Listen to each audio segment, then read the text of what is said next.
Hey, Emeek's obsessing about the Courier. I don't know why it isn't an Apple product, but some of the ways he's obsessing about it just don't make any sense, and I thought I'd pick them out. So,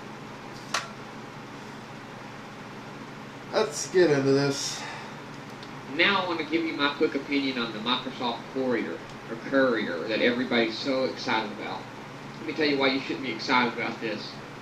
For one, it's vaporware. It might come to pass if they get enough people interested in it by putting out. Alright. I honestly don't know if it's vaporware or not, because I don't know any context of Microsoft these days. But it wouldn't surprise me if it was vaporware, and it would not surprise me if it wasn't vaporware. Because this is just the way Microsoft is. They don't, show it to the whole world and everything like Apple does. Saying, oh, here it is, here it physically is, yeah. Everybody thought Windows was vaporware from first quarter 1984 to third quarter 1985. And, we all know now, not only was it not vaporware, but it existed about a year before they announced it.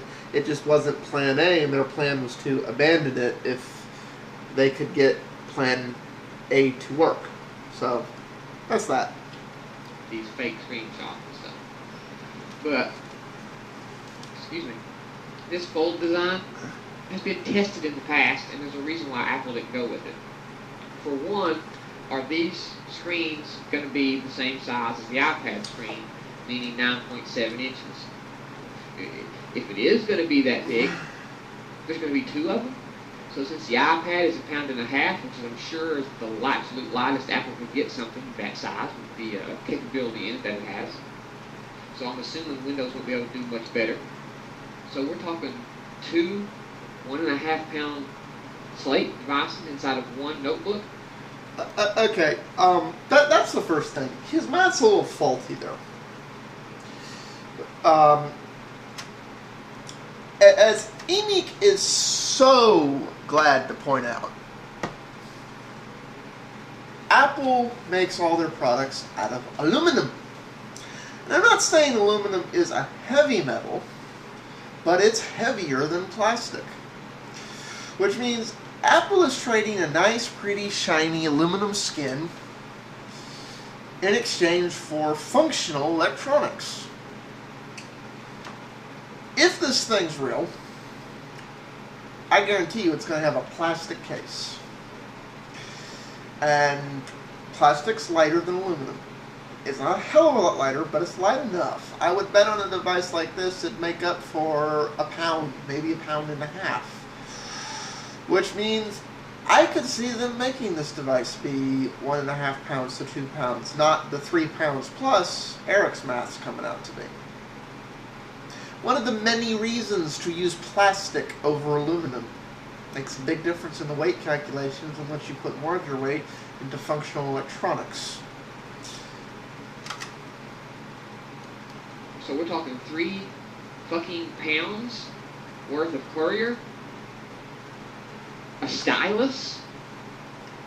And that's not to mention people's going to start putting stuff... Okay, yeah, that's the other thing. He's bashing the idea of the stylus. Okay, I have very mixed feelings about this.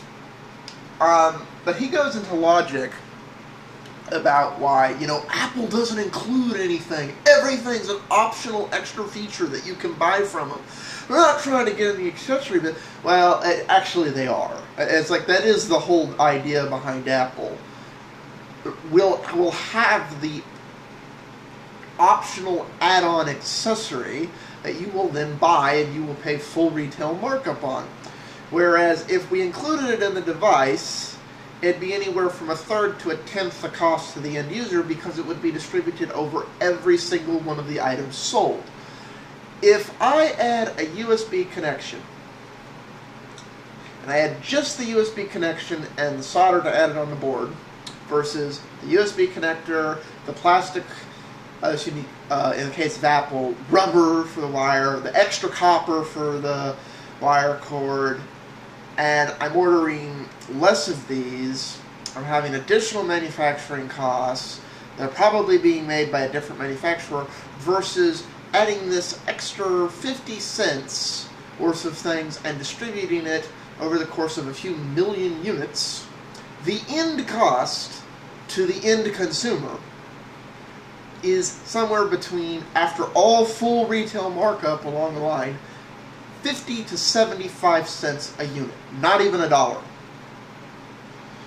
Whereas if I go I'm not going to include it in the device, I'm going to go the accessory route. Therefore, there's going to be less of them. There's going to be other people that can make them and compete with them, so I'm not going to sell as many of mine, so on and so on and so forth. And then mark it up, and then mark it up again, and then have the extra design costs, and the extra unneeded things, and the fact that it has to go through my proprietary thing, and so on and so on and so forth. At the end of the day, what would have been 50 cents to 75 cents for the end user is now $5 to $10 for the end user, more if it has the Apple logo on it. I'd rather the unit price go up $1 and it be a feature that only half the users will use than save the 50 to 75 cents MSRP price and have the 50% or 20% or 10% of users that need it pay an extra $5 to $20. That's me. That's not Apple. You know, everyone else other than Apple are like, it's such an insignificant cost for the volume we're doing, and that way we've met everyone's needs. It's a philosophical disagreement. I'm not saying who's right or wrong, but that's the reality of how that works out. Up in the middle of it, closing it like bookmarks, a piece of paper, or maybe your kid will throw a rock in there and you won't see it, and you'll shut it, crack, or you'll shut it and won't know it, and it'll just slide around in there all day and scratch it up real. Okay, what the heck? Let me just name some devices that in some form or another use a clamshell design, which is what he's complaining about here. He's complaining about the fact